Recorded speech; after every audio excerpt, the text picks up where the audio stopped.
Woo! Welcome, guys, to another electrifying episode of the Start Thinking Forward podcast. I'm your host, Brandon L. Draper, better known as the Motivational King. Don't believe me? Just keep watching. And today, we got something that's truly special for you. We're diving deep in the world of leadership, accountability, and incredible journey of entrepreneurship. And who better to guide us through all this dynamic than a mother and duo, Dr. Ann Dranisaris and Heather Dranisaris-Hillard. And today, shaping their lives and organization for over 25 years, we're going to talk about that magic word called dysfunction. So grab your notebooks, grab your coffee, and most importantly, grab your mindset, because today we're about to elevate and electrify your world. So let's get into it. Good afternoon. How are you ladies doing today? And I want to welcome you to the Start Thinking Forward show. Thank you. We're so excited. She's smiling. We're excited to be diving in, as you said, our favorite thing to talk about, organizational dysfunction. Yes. So everyone always says that about, because I always say deep dive, like, we're not going to be in shallow waters today. We're going, that's a scuba thing. So it's like we got a deep dive. And I know I got Ann over there. She's laughing the whole time. She's excited. I know. It makes me think of the, in organizations in particular, the root of the problems that people have in organizations requires a deep dive into actually what's causing them. So I love the terminology and I love the energy that you started with, Brendan. Thank you.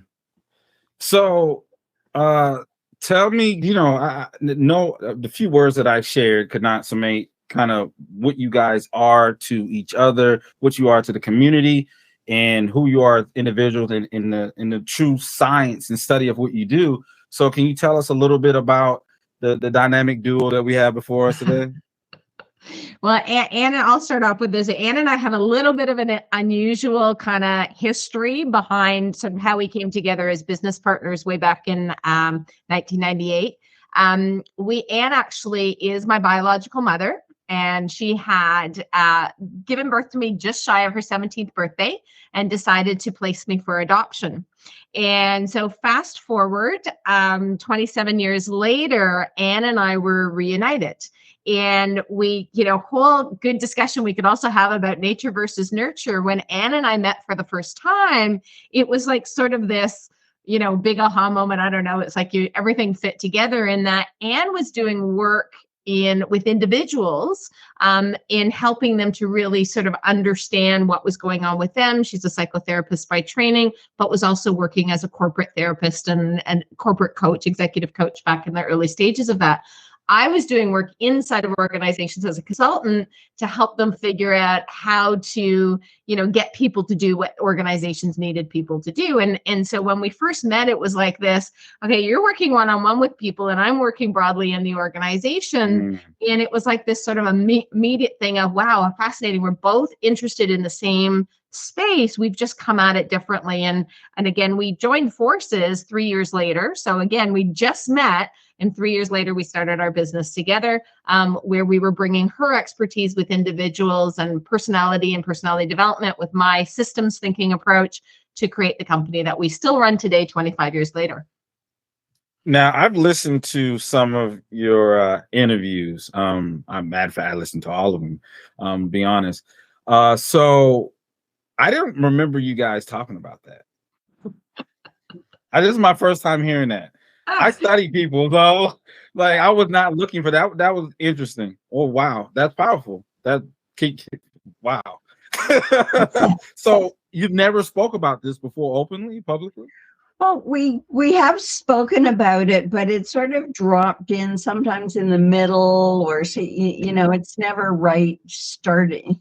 It's rarely starting at the beginning of the podcast where we dive into it. But we're deep diving. We're deep diving. So let's get personal here. Right? Because if you can imagine, and at the time we lived on opposite sides of the country as well when we decided to start this business, and it gave us enough space to really get to know each other over time and really understand what we could build together always thinking forward, to reference your podcast, always thinking about what was possible for us, because the mother and daughter relationship, that wasn't going to happen. There's 20 years old, she's already been mother. And so we fast forwarded to what can we build together, because we recognized that we wanted to be in each other's lives. We had so much in common, as Heather was saying, just from that idea of what people need to develop and really build their unique potential, either as leaders or as individuals. I agree. So how do you think, this reunion in 1995, how did this really shape y'all, your professional journey? And it's like a two-part question, because what do you think each individual, like, what do you think you would be doing if you weren't in each other's lives? So I'm assuming just by knowing, kind of feeling each one of your guys' vibe, is that y'all equally would have been great and continue to do great things. But I'm thinking now with you two coming together is more phenomenal. But what do you think you would have been doing differently, maybe if y'all never crossed paths? I think from my perspective, I have a business degree. I studied business. It was all about, sort of objective, logical sort of orientation. What Anne brought into the equation was something I was curious about, but hadn't really actively pursued or thought about how it would integrate with the work I did, which was this really deep understanding of people and what drives human behavior and why people behave in ways that seem to be counter to their best interests at time, or what they say it is they want. And just even from my own perspective, that being able to grow myself in a way that I was comfortable with taking on some of the dynamics and the dysfunctions that my clients were presenting head on, as opposed to, sort of skirting them. So I think my development and trajectory completely changed as a result of all of Anne's expertise on the human side, because blending that with my real strong systems and organizational perspective, it was like this really powerful integration that made the world of difference for our clients. Okay. So what do you think makes your relationships truly unique, that maybe not so apparent to others, not stating the obvious,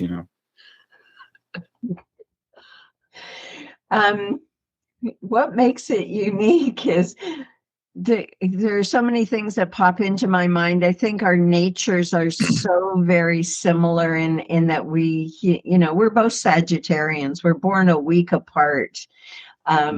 Years apart, but we have our birthdays are a week apart, and we both have this nature of, we have to keep traveling along our path, and we both have to keep creating more ways to help our clients really get to the root of their issues and understand why they're struggling the way they are. And we're so tenacious. It's like, if one way doesn't work, we just come back, we try it again, and sometimes we jump off of our path too quickly. But we're always coming up with new ways of promoting how leaders can be more effective in their organizations. Okay. And can I add one thing to that, Brandon, too? I think what's also really unique about us is because of the familial relationship and the personal relationship, because we are a family, right? So we started this journey reconnecting and we went into business, but we've built a family connection and a family relationship as well. So everything we do and we develop, we test out on our little petri dish that we call our family. And I think that's really unique, because often when you go into business with someone else, you kind of have these separate lives and you go back to them and you tell their stories. But, all of the people within us, so we're working on trying to solve things like, like our big question of why do people behave the way they do, that we went after that in heart. And so we brought it into our children, into our spouses, into our family members. So they came along the journey with us. And I think that gives us much richer stories and examples that we can present to our clients than just sort of that clinical approach that others might be working off of. We really take this on in a personal level, not just in sort of saying, okay, well, this is going to make us money. It's like, no, we're on this journey alongside of our clients, and we just see ourselves as leading them through it. Wow, that's powerful. So, one of the things that we all know as professionals when it comes to startups or building any type of business, there's a certain level of vulnerability that goes into that. So can you guys elaborate a little bit more on how did you build caliber leadership systems while also building your relationship? Not easily. Across the country. Some of the bumps in the road had to do with, our very different personality types. And I tend to be, in my personality type, I'm very directive, very forthright. I can lose my temper and I try and manage that. I can be quite impatient with things. And Heather's personality type is much more reserved and contained, and for both of us to really build tolerance to each other's styles, that was one of the things that ultimately led to enriching our relationship, as well as helping with this, why do people behave the way they do? Our brains are wired exactly the opposite in terms of functionality. And so where I introvert, Heather extroverts. And so in the ways that I will withhold, Heather will put herself out there. That's why, in our relationship, we made such a great fit in the beginning, because Heather could, she likes to say she'd rather talk to 1,000 people than one. Rather talk to one person than 1,000. And so her leading with the business development and going out to clients while I was doing more of the internal, program development, for example, and the systems, that really worked for both of us. Mm-hmm. I think just to add to that, if you think about a lot of the times when you go into business with a business partner, you have a pre-existing relationship. Mm-hmm. And then my pre-existing relationship was new. And of course, we just come back together after a 7-year separation. So there was always this underlying of, oh, is she going to reject me because of what we're doing in the business? Or is she going to abandon me because of what I say in the business? And I think that made some of the early days much more challenging for us, because we had to more quickly deal with the dysfunction that we were creating as a result of a somewhat still tenuous relationship, while at the same time trying to forge sort of a joint way of doing business together. And so that made, so funnily enough, what I always say is that the going out and opening up as a consulting firm was less of a big deal as much as it was going into business for Anna and I together, because we both had been doing the kind of work we were doing in our business separately. So there wasn't the risk of, oh, will I be successful as a consultant, or will I be successful as a coach? Because we'd already laid that foundation. The challenge for us was navigating this business partner dynamic, which is so much more difficult than if you just go in and open up your own shop on your own. So that's like kind of the punchline, I guess. If I was on the other side of this conversation, I would, I'd be itching to ask, like, well, I think that you guys were self-aware enough at that point to know that there will be a lot more problems than probably most other individuals coming together would have because of the dynamics of your relationship. So the question would be then, why did you do it? Oh, because I'm eternally optimistic. It never even occurred to me we'd have a problem. Yeah.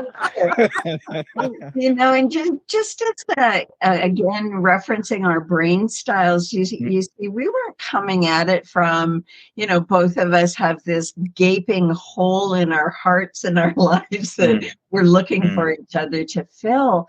We're both very objective and rational in our brain style.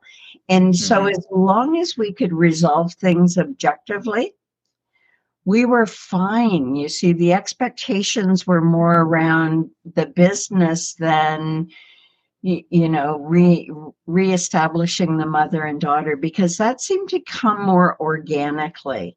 And again, to Heather's point about being optimistic, we just kept thinking about what we could create together, not what might go wrong. You know, it's our Achilles heel as well, but we're ever optimistic about what we can do. And that being said, though, I do admit that Anne and I did not disclose to anybody for probably the first 10 years we were in business together that we were mother-daughter. So it was like the secret of all secrets. And occasionally, because we do work jointly with clients, some of our clients would be like, wow, you two have really similar mannerisms. Are you related? Mm-hmm. Like, I see a bit of a family resemblance. And Anne and I are like, I have no idea what And they're probably looking at this episode like, nah, I know. I always knew it. That's a secret to keep for 10 years, and you guys are operating in the same room. I know that might have been difficult at times. Yeah, we have the flip problem now. Everybody knows, and sometimes they'll refer to Anne as my mom in a business setting, and I'm like, my mom? Where's my mom? And I'm like, oh, Anne, right? Because I have two moms, right? And so it's funny now we have sort of some of the opposites. So there's always a bit of this pause. But yeah, I think it was probably the best thing we did, though. But we waited until we were both really ready. And you know, for me too, because I was younger than we've been in business for 25 years. So I didn't want people thinking less of me because I went into business with my mom, right? Do you know what I mean? I wanted Anne and I to go in and for the market to see us as being peers and partners, and not for us to be in this sort of mother-daughter, which is typically implying that the daughter is lower in the hierarchy. So that was important to me because optics are important to me. And I didn't in any way want to feel diminished as a result of that. And it wasn't about Anne. That was just my fear externally in the marketplace. And that's a really interesting point when you think about when we start our businesses as entrepreneurs, some of the decisions we make in that moment is because we're trying to alleviate some of the fears that we have. So it's not that we weren't without our fears and didn't make decisions because of those. It was just they were less about some of the things I think that others might traditionally experience when they go out as entrepreneurs for the first time. Exactly. I agree. So what would you say were some of your guys' ups and downs like within this last, I believe you guys are 25 years in business now at this point. So what would you think some of those ups and downs? Can you name some epic ones? I know everyone has some epic fails. Like, we've got some epic highs, some epic fails, and everything in between. So, well, one of the biggest challenges from my perspective that I experience is because Heather's the face of the business and has been, and you know I do a fair amount of writing and prefer to be doing that and working one-on-one. It can feel like I'm not, to me, and Heather and I talk about this a lot, you know, it's like I feel like I'm not contributing as much as she is. However, you know, the contributions are different and we're in this together. And then, you know, we go in and out of times where I'm slammed with facilitating leadership programs. And, you know, Heather's working more on the marketing in the next project. And then, you know, it swings back the other way. But Heather doesn't have the same, you know, need to feel useful and productive as I sometimes feel I'm not contributing. And she, you know, my solution to that is always, I'm going to leave. But she's still here 25 years later.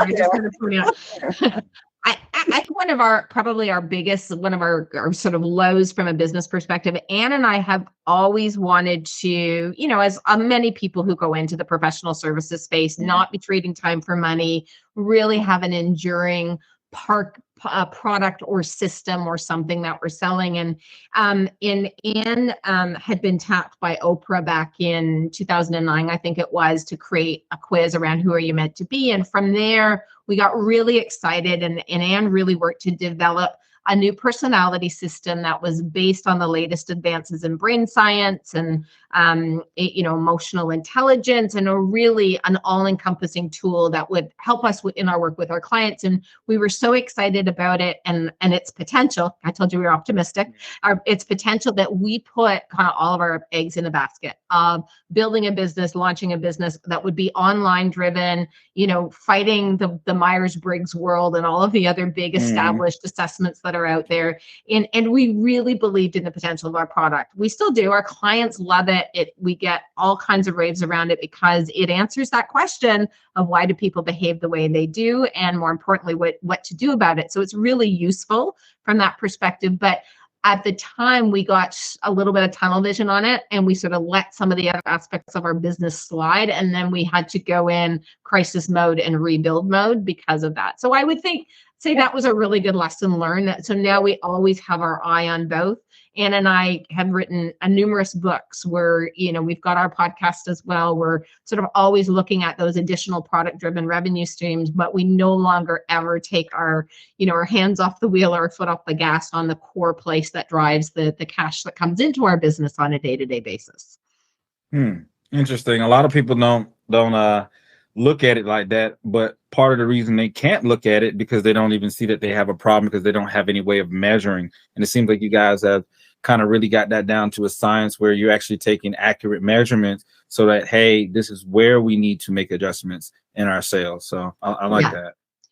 Well, and we always stay focused on our needs, and not just our personal needs, but on the needs of the business, because, and just in terms of our work with leaders, it's not just that their brain is organized in a particular way, but if their emotional needs are frustrated, they are going to be behaving in a very dysfunctional fashion, causing all kinds of problems. And, for an add-on to entrepreneurs, they think more about their own needs especially once they build their business to a certain point, and they don't start thinking of their business as a separate entity, that they need to start nurturing the needs of their business. And that's what we took our eye off of in the example that Heather gave, that we forgot that the business had needs separate to our own. Wow, that's powerful. That's very, very powerful. And I mean, I can put myself in that same category. There's been times where I've took my eye off of what's important.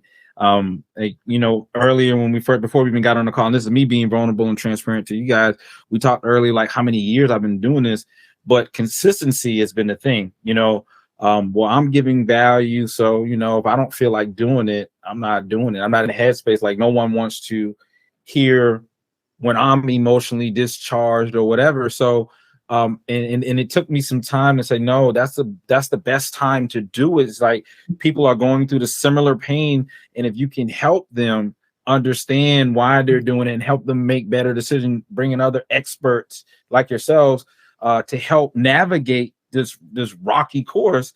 And that kind of goes right into the next question is, when we talk about how you guys went about creating these brain-based programs, because you're trying to help people think differently, because if you can help them think differently, they're going to do differently. They're going to perform differently. So could you talk a little bit about that? Do you want to start that one off, Ann? Yeah. Sure. Just in terms of my background, I chose developmental psychology as an area of focus because I see people as developing and evolving through various stages, just as we as human beings develop and evolve. And some of the assessments and people's mindsets were sort of like, now that I'm 21, I should be mature. And there's no developmental work that we have to do. And leaders, and in particular, a lot of the work that we've done with leaders, they believe that they can just show up and lead. And we reference that a lot, that because they've done another job, they should be able to just lead without any development at all. And the brain has a particular way of developing, because first of all, we have to survive, and we develop survival and adaptive behaviors. And it's only then that we can develop up our authentic self. And most people get caught in their persona, they get stuck, and they don't develop beyond what is societally acceptable for them to behave. And our work is to get people unstuck from the roles that they're playing in their lives so that they can actually move into achieving the potential of their authentic self. And so that's what the brain-based work is all about. It's, take our new program, the Ultimate Accountability Experience, is laid out in a way that focuses on how the brain learns, because you can't just shove information at people and expect them to change their behavior. They must do it over time. And so everything takes into account what the brain actually needs, the resistance that it's going to come up with when you ask it to change, and the working through of that process. Heather?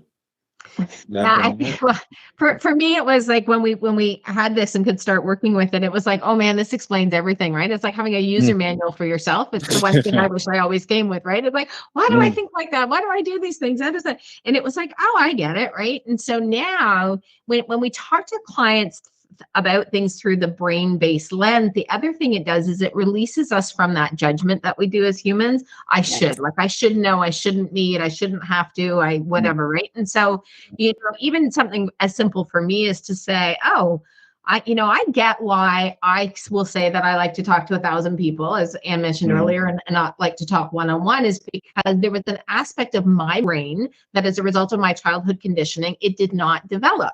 And so I did not have good neural pathways into this particular function in my brain that you use for communicating and for relating and for conflict management. And so if I had to talk about myself, I would my voice would change. It would drop down into my throat. It would, I'd be embarrassed, right? I could get, like I said, I could get up in front of 1,000 people and talk about all things business, but if I had to talk about myself personally. So knowing that, fast forward, then we could figure out, okay, what do I need to do in order to build those neural pathways? Because as you can see, I'm here and I'm sharing things about me personally, and I'm not having that same physical reaction. So I started with, and this is what we do with a brain-based approach. You start with simple activity that builds new neural pathways. So for me, it was initiating conversation with people in elevators, talking to people in the grocery store, checkout line, little step, until I got to the point where I did have neural access to the part of my brain that hadn't developed up during my childhood, so that I could shift my behavior. And so things that I would do in ways that I would behave back in my 20s and 30s were no longer a challenge for me. Didn't mean that there aren't other things that I still need to develop and work on, but that particular one I could actually make inroads on. And it wasn't about having therapy, and it wasn't about the fact that there was something wrong with me. It was like, wow, this is it. It's really simple. Here's the path to our development based on our brain. So that's why I think it's still the coolest thing that we've ever done. And we love being able to use it with our clients. And I've got kids in their 20s who use it nonstop, which is also really neat to see, because they see the value in it for themselves. Woo! This is powerful. And if you're just tuning in right now, we're talking to two powerhouse, the dynamic duo. And I'm gonna keep calling you guys that because the power that you guys have and what you're teaching is really actionable strategies. So I really appreciate you being here today. And this kind of goes into the next thing. Next question is really about accountability. So you guys oftentimes mention that we're in a epidemic of lack of accountability. Could you elaborate a little bit more about that? When we first started noticing this, 7-8 years ago, we were talking about it in terms of how leaders' behavior had become increasingly permissive. And that everything, or so many things that were being written about how to lead people and how to be a good, great leader, had to do with just modeling the way and letting people, do their own thing, and they'd find their own way. And here we are, fast forward to 2023, and leaders are complaining that they can't get their employees to do anything. They can barely get them to show up in the office, even though they're expected to, because they're unprepared to give expectations. They don't want to hurt people's feelings by telling them that they've done something wrong. And so they've taken this excessive hands-off approach to leading, more allowing than actually being in front. And so it sort of, it evolved from there. We wrote the book, So You Think You Can Lead, to demonstrate that there's actually a cycle of learning and practicing and, mastering performance that all employees need to go through. And if nobody's leading that process, organizations are going to be in big trouble. And the other thing, what we noticed with our clients is they kept saying that they can't do things. Well, I can't tell them that, or I can't ask them that, or I can't set that expectation. And it was like Anne and I talk about this too in our book, is that we came out of the 60s and 70s, which was highly autocratic, and everybody agreed that's not the best way to lead people. We want people to be engaged, we want them to feel empowered, all of these things. And so everybody swung away from autocratic, but nobody swung to anything. It was just sort of we can't be that, so we do nothing.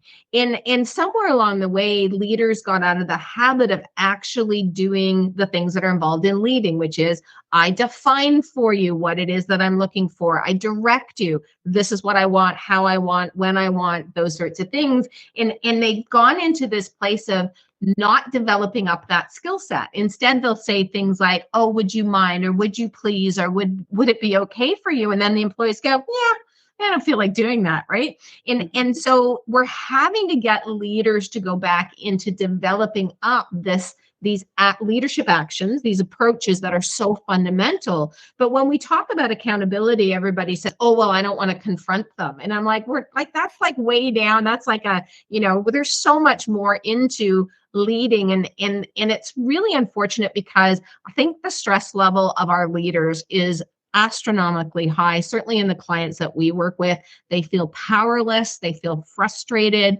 they feel like they've got no authority in their own roles, despite the fact that they're leaders. And it goes beyond just their direct reports. We see it causing an increase in silos and breakdowns. We see even executive teams in organizations where they'll say things like, well, they're professionals, I shouldn't have to tell them.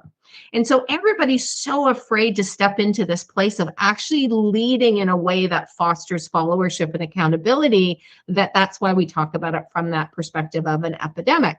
And again, we hear it all the time. Well, I can't do anything about it. I can't do anything about it, or they'll quit, right? Which is just, okay, that's good emotional reasoning. You're afraid, and I understand that. But we look at working our clients through that process to where they can build their own tolerance for leading, and really getting comfortable with the authority and the role that comes with that, but also working with their people so their people shift into following. And that is something that we have lost the emphasis on, right? In this stage of, well, it's all about empowerment, but you can't have empowerment without accountability, and you can't empower people if you don't direct them on what it is that you're empowering them with and what they're capable of doing and where those boundaries are. So there's just a lot of gaps that we found. And, I really feel for the leaders. I was one of those. I started leading a team before I'd even had any exposure to leadership skill development. So I was sort of faking it till I made it.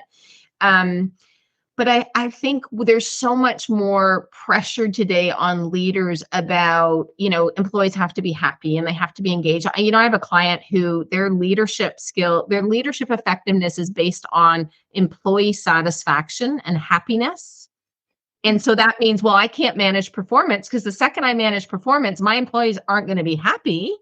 And then I'm going to be impacted in terms of my raise and my bonus because of that. So we've sort of turned everything upside down, I think, in the last 10 years. And we're trying to help our clients make that swing back to where they're truly back in the driver's seat of leading their business, leading their people, but doing it in a way that does all of those great things around empowerment and engagement and fostering their development, and so that we do have the high levels of satisfaction, but we're not doing it by saying, hey, kids, here are the keys to the candy store, knock your socks off, and hopefully the business will make money. So that's my, I really feel for the leaders who are stuck in this paradigm right now. It is really, really a tough time to be a leader. There's not one client that we have, I think, that doesn't remark on how much upward delegation there is from employees. Mm-hmm. And I think, and guys, correct me if I'm wrong here. Everyone has a different style of leadership, and I think everything needs to be done with a certain level of moderation. You can't, I do want my employees to be happy, but to what extent? I do want them to be engaged, but what expense? I need to track performance, but at what expense? Like, how far am I willing to go down each one of those rabbit holes? And this concept really comes straight from my mother when I was younger. She said, you have to make sure you understand or conceptualize what you're doing. So she said, you don't want to be a motivated dummy. I said, what's a motivated dummy? She's like, you're excited, but you don't even know what to do. It's nothing. You don't have any information. It's the same thing with being an unskilled leader, right? If you don't have the skills to know, and really what this really boils down to is emotional intelligence. There's a couple of things. So while you were talking, self-awareness, know yourself, right? Earlier, and when you were talking, you were saying these are things that I don't know, or I get upset. So there's a certain part of you self-regulating too, these are all emotional intelligent characteristics that as a leader you need of you, and they're not something that's unattainable. These are skills that can be acquired. It's not like a special talent, like we were born with it. But I said everything needs to be done in moderation, because just maybe like a week or two ago, we had an interview, and the young lady we spoke with, she's big in DEI, and even she said that those things can backfire. It was an example where they needed to have a female on their team. So this lady was up for promotion, but because they needed her on that team, they weren't willing to let her go so that she could go on an upward progression in her career. And I was like, wow, that's what it's supposed to be to help her progress, and preventing her from doing it. You get what I'm saying? So could you elucidate a little bit about that? Well, I think if you just think of the phrase that leaders need to be there for their employees' success, and that is something that many employees need to really feel that that's actually the case, and that performance systems and feedback and accountability, it's all to help employees master the tasks that they have to set out to do, and that builds that community on the team, that being involved with each other. But as some employees are just showing up and saying, I want to do it the way I want to do it, I'm independent, I don't like people looking over my shoulder, I don't like being micromanaged, that becomes problematic. And to your point around the DE&I, it's like when the process is stronger than the actual whole, I guess looking at it holistically, if anybody is losing in the process, either the leader or the employee, and it's the system that wins, something's wrong with that picture, right? Yeah. The interesting thing that I was talking about how we sort of made that shift out of autocratic, and everybody said, well, autocratic was, that form of leadership was really bad because, it drove fear. But I would actually say there is so much more fear in organizations today. And exactly to that example, right, is like that leader who doesn't want to let the person go because they're afraid of what it's going to mean for them if they lose the female. And so there isn't that place to just simply say, okay, I'm going to do that and I'm going to take the hit, but I trust you because you've been really definitive and declarative, and it's clear to me how you're going to support me in this because we're all in this together. And that if I let this person go in her best interest and ultimately the organization's best interest, that I'm not going to be penalized. But there's such a lack of psychological security in the workplace. And often everybody points the fingers about how our employees are struggling with that gap, but leaders are, because they're caught in the middle of it. They're expected to create it. They don't necessarily have it for themselves. And again, lack of emotional intelligence. They don't know how to create it for themselves or for their people. And so all of their decisions are fear-based. It's self-protective, right? It's like, well, I'm not going to do anything, or I'm not going to say anything, or yeah, I know we said yelling's not a good thing in our environment, but I'm still going to not tell the person to stop yelling because I don't want to get in trouble, right? And so there is that, again, that feeds into this lack of accountability, because even I, as a leader, because I'm so frightened, I can't even hold myself accountable to my principles, to my values, to doing sometimes even what I know is the right thing. And that's where we really need to see that shift out. We're pushing hard in a lot of different places as a society, which is great, but we're not equipping the leaders. And last thing I'm going to say on this is that we can't expect our leaders to be anything but frightened if we don't develop them. And I can't expect as an entrepreneur to be anything but frightened on some level when I'm running my business, even if I'm not always aware of it and acknowledging it, if I haven't done the work to develop, if I haven't built that self-awareness and the self-management and some of those skills that are so fundamental. And so that's why we're out there trying to, talk about it more and get it out on people's radar so that companies finally start making some of those investment decisions into their people. So why do you think, leadership is crucial in both creating accountability issues and implementing solutions? It's a fantastic question. A lot of leaders believe that all they need to do is walk around modeling accountability, and their employees are just going to pick it up and magic wand.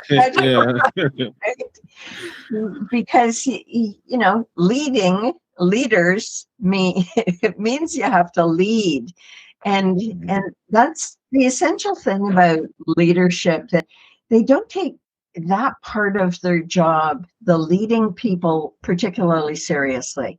It is relatively new in the evolution of business. It wasn't until the 80s that we started transforming the way we lead people, but it's still mostly a functional business activity where if I feel good behaving functionally and executing on my tasks, I'm going to keep doing that as a leader, because when I start leading people, I don't know how to do that, and that makes me feel incompetent. And so I'm not going to go over there, and I'm just going to keep avoiding that area that I most need to develop. And so most surveys state this, that leaders aren't communicating well the expectations for their employees. And if you think about followership as a competency for employees, if you don't give them anything to follow, how are they going to be successful? So it starts with them. And as Heather was talking about fear, it's their fear of looking incompetent, or their fear of not being able to handle resistance or, a challenge to their authority.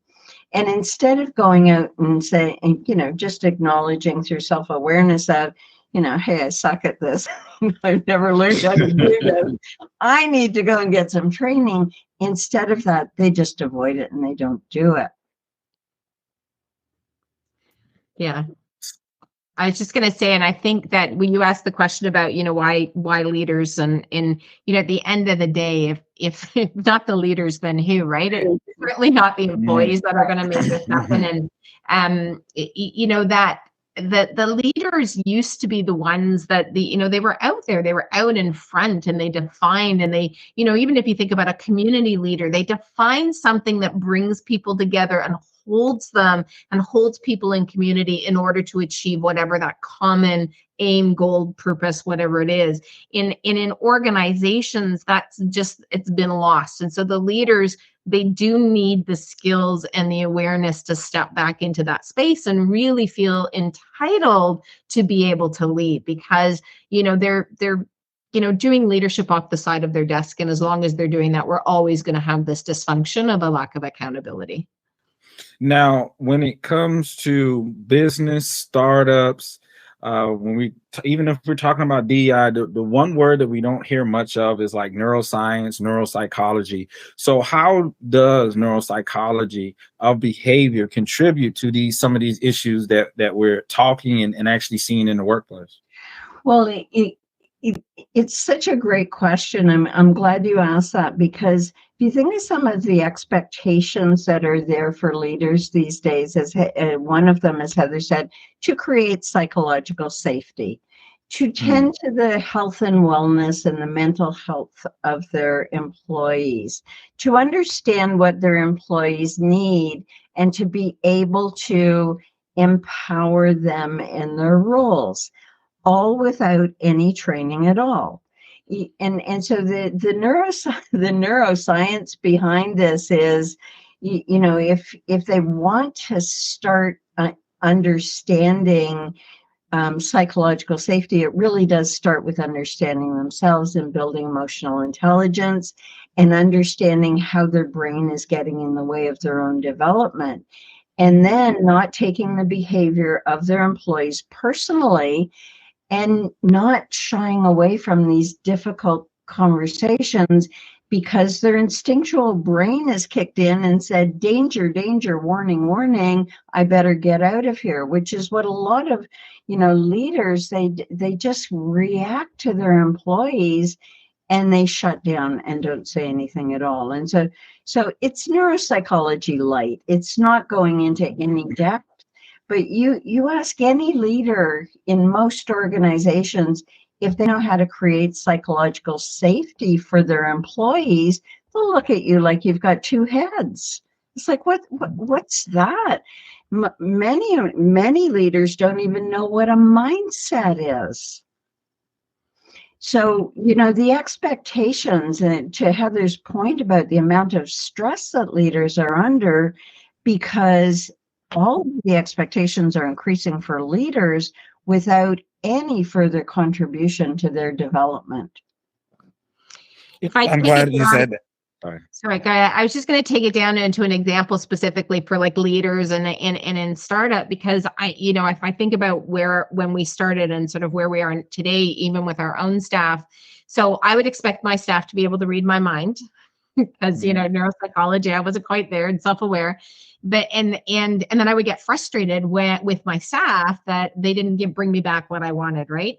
But now today, because of everything I know about how my brain is organized. I give information, I don't give direction. I don't always give all the information because I tend to talk up at a higher level. So by understanding that about my brain, what I can then engage in a conversation with my staff that says, look, if I haven't given you enough information, it's incumbent upon you to ask questions or to come back to me. If at the end of me giving you information, I haven't been clear on my direction, it's incumbent upon you to ask me to clarify the direction I'm providing to you. And by the way, here's what you need to expect from me and my leadership style. If you are looking for someone who's going to be warm and fuzzy and give you daily hugs and emojis and happy faces, you're not barking up the right leader here, okay? Because I can now have those conversations objectively. It's not that there's anything wrong with me, but they share the responsibility with me for effective communication between the two of us. But if they know what my leadership style is like and what to expect from me and what not to expect from me, one, they can make a clear choice of, does this work for me or does this not work for me?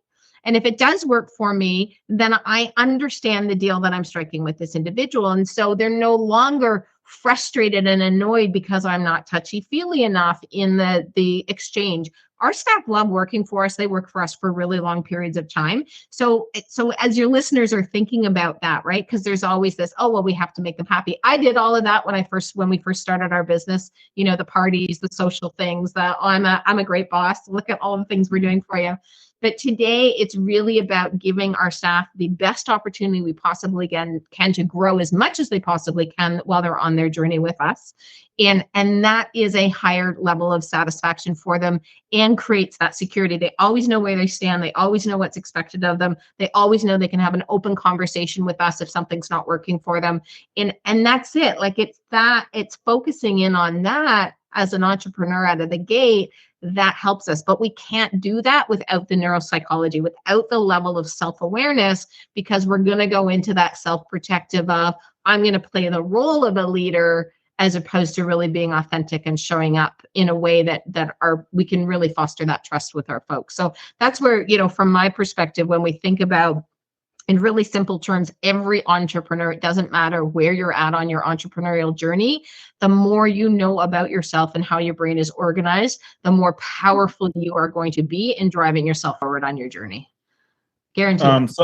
Yeah, and I agree too. So this is so if you're just tuning in, or if you've been tuning in the whole time, this is the idea of, and I want you guys to drive this home to make sure that people understand it, because we don't know who's on the other side of the conversation. We're talking about thought leaders, CEOs, Fortune 500 leadership, Fortune 5,000 leadership. At the end of the day, these are not, like you mentioned earlier, and these are not whimsical, dogma that we're talking about. You as a leader, thought leader in your organization, you need to understand these things, and you need to talk and figure out how you're going to implement them. So that goes into the next question.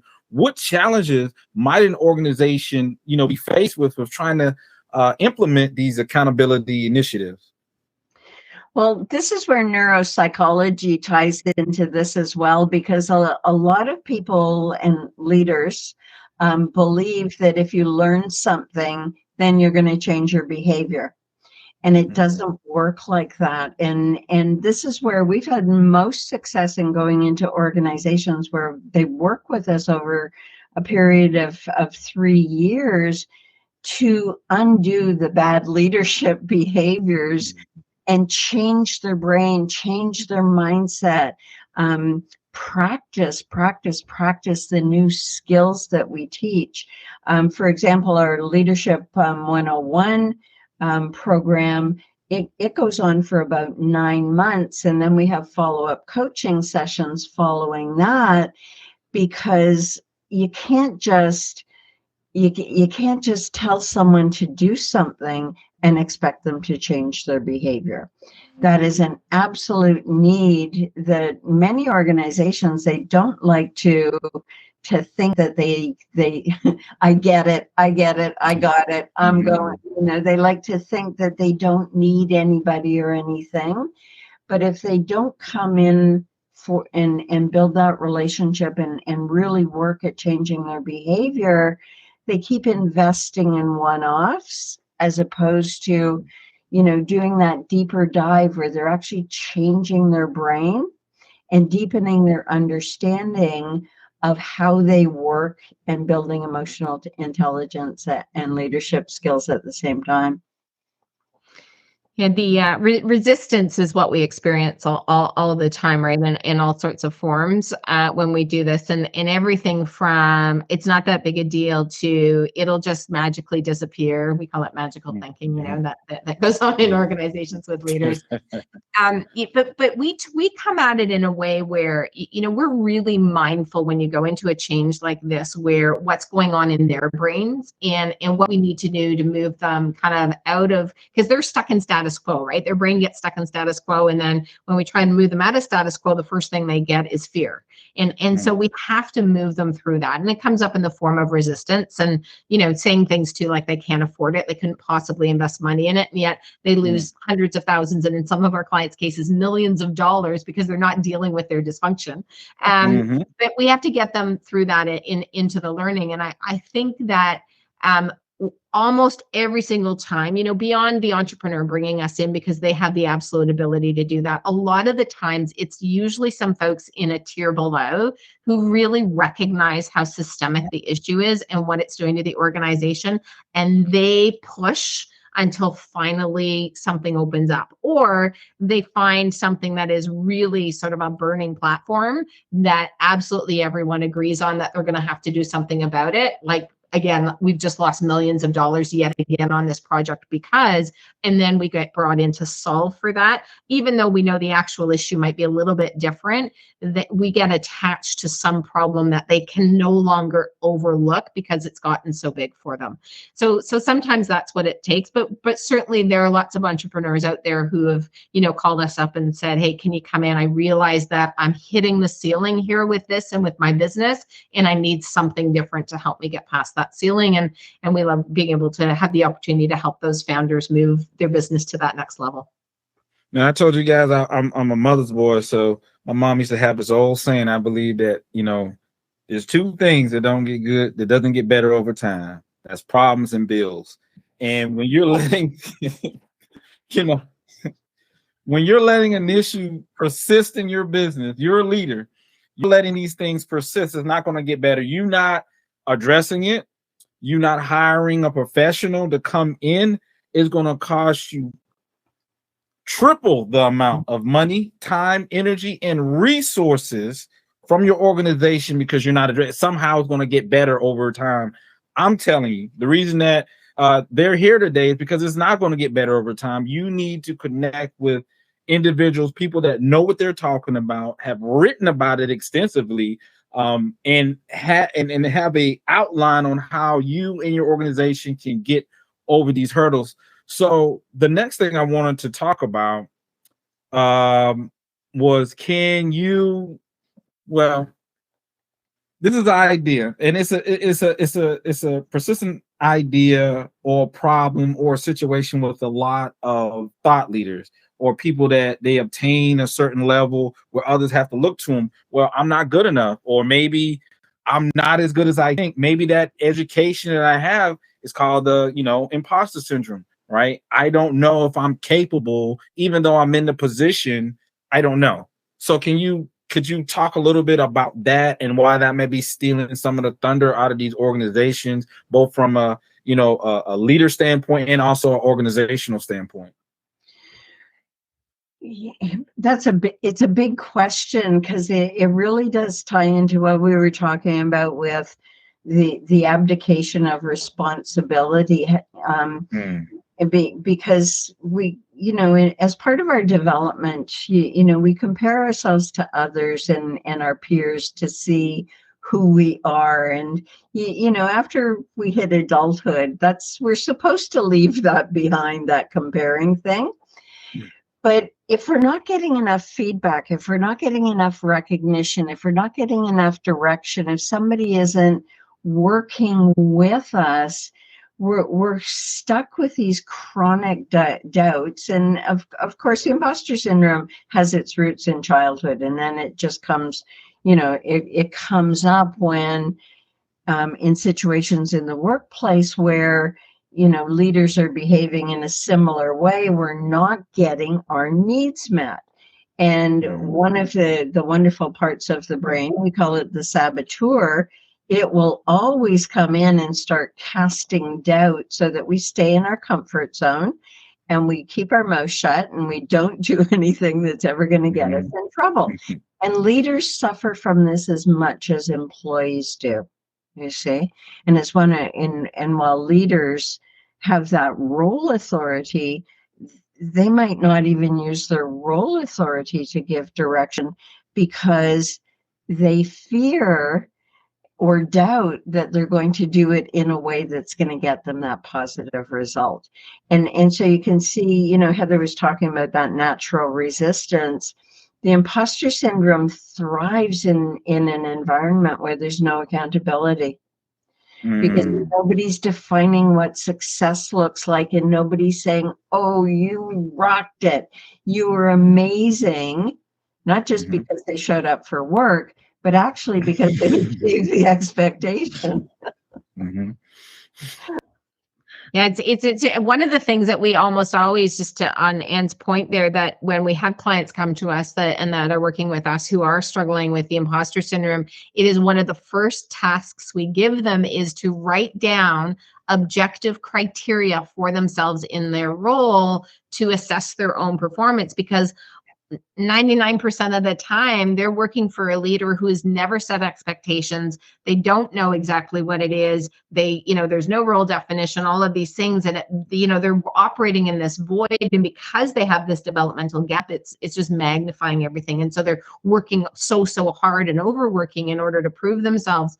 And by going through that process and say, well, imagine you're your boss.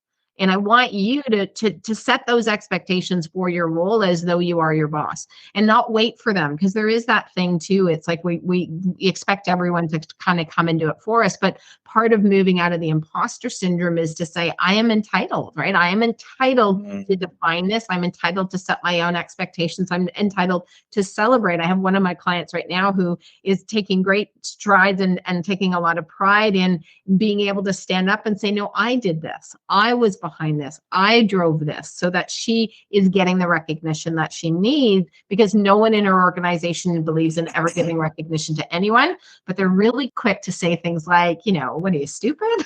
So, we work in the reality of human beings who don't know how to lead. And so we have to take ownership over our own development when we recognize that we've got those imposter syndrome types of thoughts and symptoms, perfectionism, procrastination, self-sabotage, self-neglect, all of those pieces that are just part and parcel with, having to develop through the imposter syndrome.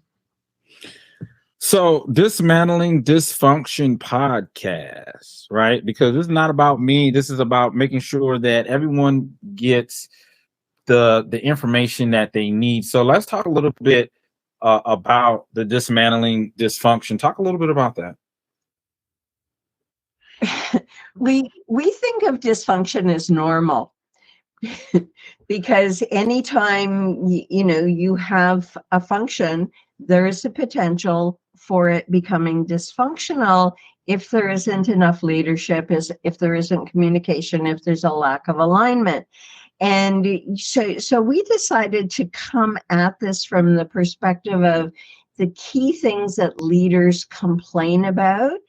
For example, silos, lack of engagement, lack of accountability, and talk about them as a dysfunction that when you look at it objectively, there are things that organizations can do to solution it. So these Dismantling Dysfunction podcasts are both, we feel, they're both entertaining and engaging because we talk about these dysfunctions in a way where it's normal. This happens in every organization. It's everywhere in day-to-day life. If we don't come at it and the issues that we're creating ourselves from the perspective we're all human, we make mistakes, we don't know how to do things. And if we get help, then we can do something about it. And quite often with dysfunctions in organizations, it's because there's either not a system in place, or there is a system in place that leaders are just not paying any attention to, or power struggles amongst the leadership team are allowed to persist, and nobody is managing the performance of the leadership team. Heather, do you want to say some more about it? Yeah, I think the other thing, and why Anne and I always have been, saying for, probably over 20 years that we're experts in dysfunction, because, we've navigated personally in our personal relationships and our work relationships, and through our clients, we've, helped them to navigate it. And what we love about this podcast is it's yes, we talk about dysfunction in organizations, but also leaders, also for us as individuals, because the more we understand about ourselves and the kinds of dysfunction we're likely to create. So for example, for me and my personality, chaos is a common dysfunction. So I get it. I get that that's sort of attached to me and my personality. And so there are things that I can do. And so we talk about those really specific actions. So it's practical, it's pragmatic. At the end of every episode, there is an action that someone can take in order to start moving something. And it doesn't matter if, you're the most senior person in the organization or you're doing it from the middle of the organization. It's just giving you that sort of feeling that you're not in a place of powerlessness if you're experiencing dysfunction at work or in your relationships, but there are actual things that you can start to do that's going to alleviate that dysfunction. And Anne and I tell lots of stories and share lots of entertaining anecdotes, both personally and about our clients. And that helps to really illustrate some of the things that we're talking about and some of the strategies that we're exploring over the course of the episodes. And you also have a YouTube channel, correct, as well? Or yes, we do. Okay. Tons of content there. Yes. Okay. Everything from imposter syndrome, personality, the brain and behavior, all things leadership. We pretty much Narcissistic leaders, which is one of the favorite, and lots of relationships and the Myers-Briggs type indicator for those who are interested in that relationship dysfunction. Yeah. Okay. Everything. A little bit of everything for individuals, for leaders. It doesn't matter sort of where you're coming from. Pretty much guarantee that there is something. Anne has a whole series on Fearless Fridays, which are really quick videos with specific actions you can take in order to move towards self-actualizing and getting out of that habit that we all have of operating out of our fears, right? So the ultimate accountability experience program, what is that? What is the experience like? What would, if I wanted to sign up for that, like, where would I go? What would I expect? What would I get from it as a leader, CEO? What? So the program's designed for leaders to go through, and we talk about it as an experience because it's not just a one and done training program. So this goes on over the course of 6 months, where we're working really closely with the leaders to learn the different approaches that are involved in driving accountability in their organization, working on their mindset, their emotional intelligence, and their self-awareness through a series of workshops, and then application, and then directive coaching, and holding them accountable every step of the way. So it's really what we've done in this program is broken down the complexity and the misunderstandings around accountability into discrete things that leaders can easily action. And we teach them how to take action on each of those discrete pieces in order to move towards really being able to foster that accountability in their organizations. So that's why we talk about it as an experience. They come out of it at the end of it having applied everything they've learned along the way, and where they as a leadership team in an organization can now start to make some of those inroads or further the inroads that they've already made in terms of shifting the leadership behavior within their organization. Okay, so it is more like a trainer program, or you guys have the ability to, train small, medium-sized, and large teams at scale?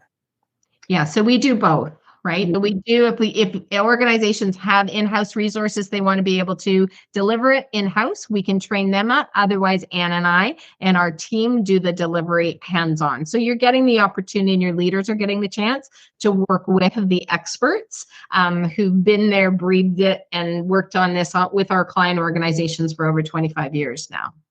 And just to add to that, Brandon, part of the process is undoing this mindset that accountability is a one-time thing that comes at the end when somebody does something wrong or they have to hold them accountable, that it's actually a process, and that having it set up as an experience allows them to take the experience back to work with them, come back to us, and they live this experience for a number of months, because this isn't just a training. This is an initiation of cultural and leadership change. So it's a deep dive. It's not a heady thing. This is actually the deep dive. You're going to have an experience when you come, and it's not always going to be easy, but we are going to change the way you lead your organization so that you can stop losing productivity, quality, people, whatever it is you're experiencing a loss of. This change, when you bring a team together to work together like this, is so powerful.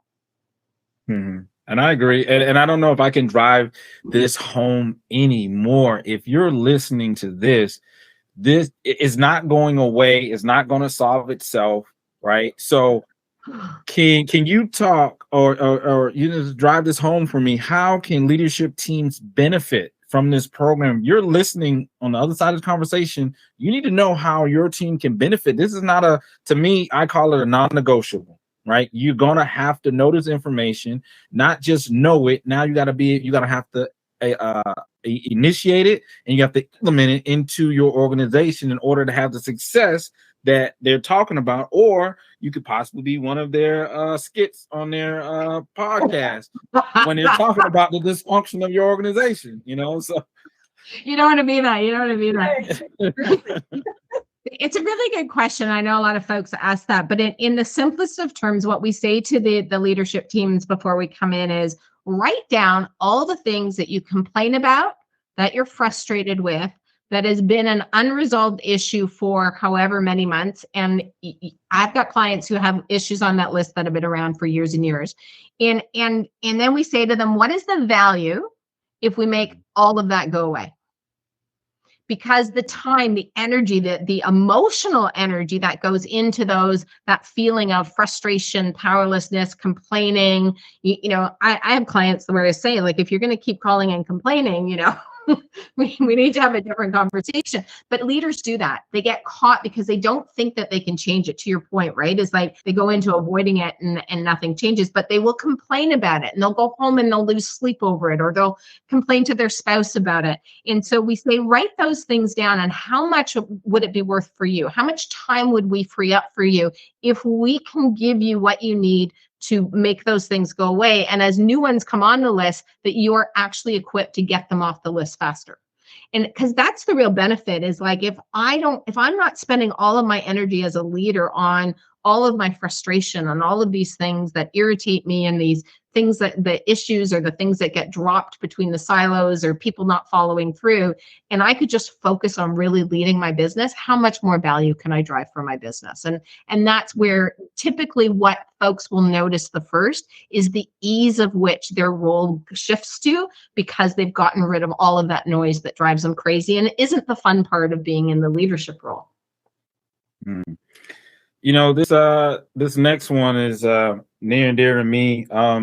Used to be a real big into Shakespeare a lot. So there was one part in Macbeth where, he gets this information that's, kind of gives him this ability that he thinks he's invincible. And I think a lot of leaders think that they're invincible in this way. The witches tell him, say, basically until Dunsinane Forest lifts up and walk against you, like come towards you, you're safe. So in his mind, these things mean that he's invincible, that no man born of a woman will kill you. And it's weird for a moment, if you don't know how it plays out, you think, okay, well, he has it, but he really doesn't, because the forest doesn't move, because the soldiers put limbs on themselves. So when it appears that the forest is moving, and then he said, well, no man born of woman, should hurt you. So how in the world could I die? Well, the guy says, hey, I was untimely ripped from my mother's womb. So he wasn't technically born of a woman. He was through a C-section. So, and then everything falls apart from that part. So in the book is the same idea. So you think you can lead, right? So like targeting straight up. I know I'm a leader. I know everything about it, but maybe you don't. Maybe you don't know what you don't know. Maybe your organization is suffering right now and you don't even know it, because you have no way of measuring it, because you never even thought about these things that we're talking about today. So can you guys elaborate a little bit more about, so you think you can lead? Love to tackle this one, because one of the quotes from the book that, I think, therefore I am. Mm-hmm. Great quote. I think I'm a great leader. That means everyone needs to treat me and behave as though I'm a great leader. And if there's any problems, it's not my problem, because I'm a great leader, and it must be somebody else's fault. And this is where in so many organizations, employees are being blamed for a lack of leadership. And so we all do this, all human beings. We get caught up in our ego image of ourselves, and we're really unwilling to really look inside and say, how am I contributing to the dysfunction of a lack of accountability in my organization? Because it can't possibly be me. I'm a great leader. But in the ultimate accountability experiences, one of the things we take leaders through is these are all of the ways that you contribute to what's going on. And we're not even going to talk about what the employees are doing, because you guys love to talk about that. But it's that mindset that needs to change. And that's the deeper dive of this. And in thinking that you're a great leader does not make you a great leader. We found it when we first started doing interpretation sessions for emotional intelligence. Most leaders who did the EQI, the emotional quotient inventory, would rate themselves very high on emotional self-awareness. So the question that would follow was, oh, so give me an example of how you experienced a feeling in a situation and how you reacted to it. Well, I didn't feel anything. I think I'm self-aware, therefore I must be. And we need to move our leaders for them to develop it all. We have to move them out of that place of what they think and believe about themselves as leaders to the reality of what they have to develop up to be a leader who drives accountability in their organization. Yeah, we like to talk about the fact that being a leader and being a parent are pretty much the only two professions in the world that require absolutely no training, skills, prerequisites, whatever you want to put in place. And so we all get promoted into being leadership roles because of something somebody saw in us, or because we just happen to be in the right place at the right time. And we don't go into thinking about, well, what do I need to do and learn, and what skills do I require? What awareness do I require in order to be effective at this? We just simply show up. And if you imagine like our doctors not having any training, our engineers not having any training, leaders play such a fundamental role in the lives of employees, in the success of the organization. And yet it's like this, they all just think they can lead. And so hence our question. So you think you can? Well, we got some things to tell you that maybe you can't. And one of my favorite parts about this book is talking about the concept of authority, and the fact that so many leaders today don't feel entitled to exercise the authority that comes with their role, and how we need to understand that. What is our authority as a leader? How does that authority work? How do we need to establish authority in a relationship with a new employee or existing employees if we're actually going to get them to follow us, for us to be able to hold them accountable? It's sort of thinking about, I draw the parallel to parenting, where the parent says, well, I'm not going to parent you, I'm going to be more like your friend. And it's like, no, I need a parent. I don't need a friend right now. I need a parent. And then we can say the same for leaders who say, well, I don't want you to see me as your manager or your leader. I just want to be here to support you. And it's like, no, they are your employee. They need to be led. And so the book really explores that, what it takes, and gives a step-by-step action plan for you to work on your own development from a leadership perspective. And also, we got some more books up there. So I didn't want to just talk necessarily just that one, because I feel like everyone that's listening to this right now, you most likely need to get 3. If you're a real thought leader and you're trying to take your organization to the next level, you need to first get into these books, because once you get into these books and understand these concepts, I think that it'll be a much easier transition to the point where you're reaching out to them, because this is something that I assure you, if you're, a lot's looming in October. There's a lot going on in this new quarter, 2024. There's a lot of uncertainty. So if you don't want to have that uncertainty in your organization, you want to be able to lead from the front, which, I'm a strong believer that's where leaders are. Like, when times are good, you're in the back. When times are bad, you're in the front. And leading and helping and guiding and assisting. And you can't do that by yourself. You can't just make that assumption that you're your own living legend, right? You're that leadership legend in your own mind.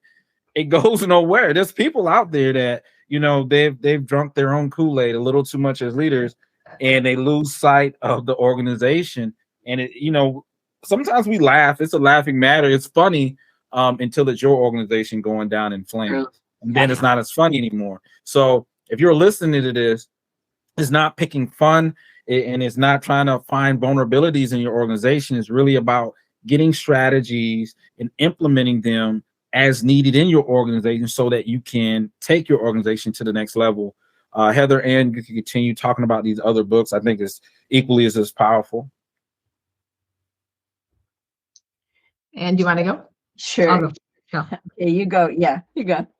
All right. So Who Are You Meant to Be was actually the first book that we had published, and it was based on the quiz by the same name that was originally featured in Oprah magazine and continues to be one of the top performing articles that she has on her website. And this is really about, I think, Anne's and my orientation, our desire to really help people to achieve their potential. And in order to do that, we have to first really understand what that potential is. And this lays out the entire framework of our brain-based personality system. The striving styles really helps you to understand how your brain is organized, what this means for you in terms of why you behave the way you do, and specifically your developmental path towards achieving your potential using the brain-based model. If you were listening in earlier when I talked about my experience of working with this, about understanding the part of my brain that hadn't developed and the things I could do to build up those pathways, this ties back to this book, Who Are You Meant to Be?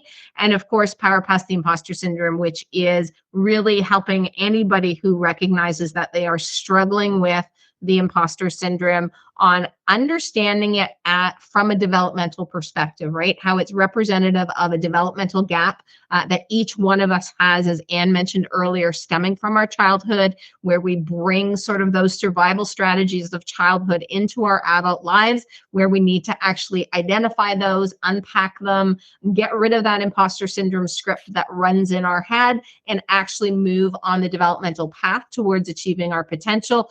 All three of our books have very clear, like, actual development sections in the back of them where we take you through step by step the actions that you need to take in order to make sure that these books are not just you taking in knowledge, but you leaving with your roadmap for what you're going to do to put that new knowledge into action.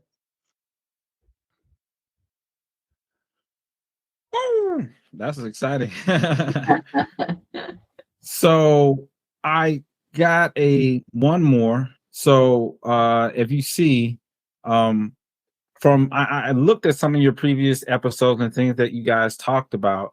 So permissive leaderships can create a culture of disorganization and inefficiency.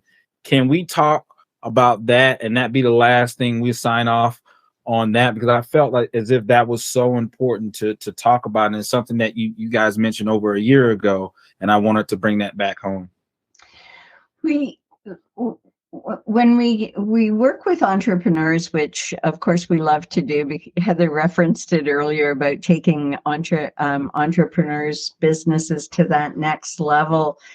One of the challenges that they have is to move out of that place of being everybody's buddy and everyone's doing everything together, and that family feeling of belonging and creating, to actually building some structure around what it is that they're doing, because the dysfunctions that come out of permissiveness, of just allowing anybody to do what they want to do at any particular time, what they think the agenda is, the way they believe it should be done, or as many employees come into a new organization and say, well, that's not the way we did it at our last organization. I want to do it this same way I used to do it.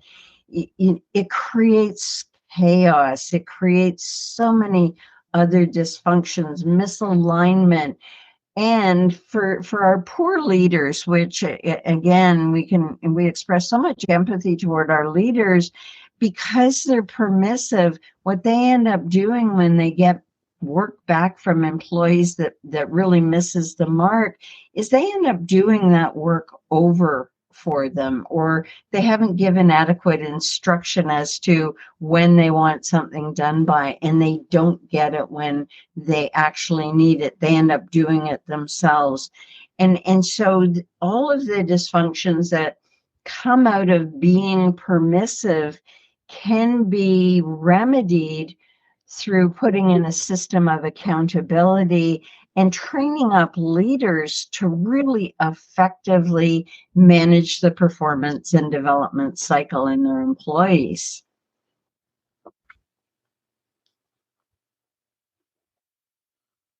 I agree.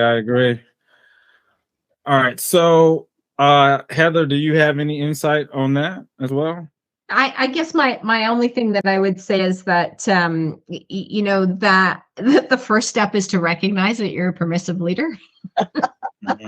Because acknowledgement is, because I fall in that camp, right? It's very easy, and then I have to sort of pull myself back, but it makes so much difference, because what we're doing again as leaders, especially entrepreneurial leaders that as Anne said, struggle with this and create the chaos that comes with it, is we have to protect our time as leaders to focus on what the business really needs to continue to grow. And when we are being permissive in the way we're leading inside of our business, then we keep getting pulled down into our business. In larger organizations, it's the same thing. We get pulled down into the next level and we end up working there, as opposed to really doing what needs to be done to move the business forward.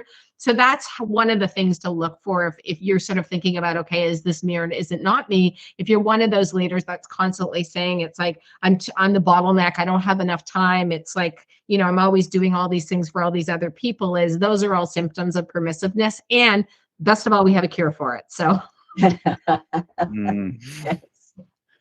Thank you so much for sharing your insight. And I don't think I can say is woo. And if you're listening to this right now and your mind isn't blown, then you absolutely was not listening to this podcast. A huge thanks to you, Dr. Ann, and Heather, for gracing us with your wisdom and insights today. Now, before we wrap up, let's keep the momentum going. And can you guys share one more time how people can connect with you, where to connect with you on your website, how to get consultation, where to get your book from? Yeah, so the easiest place to do is to direct everybody to our website, which is Dranisaris-Hillard. So hopefully you can flash that back up again at some point. I know it's been across here in the videos. Dranisaris-Hillard.com. Everything you need to know, all of how to access our books, our resources, our programs, connecting to our podcast, YouTube channel, everything is there in this one spot. So really encourage you, and contact information is there as well. Look forward to hearing from you and from the folks in the audience. All right, guys, thank you for tuning in to another episode of the Start Thinking Forward show. And until next time, remember to keep thinking forward and keep moving forward.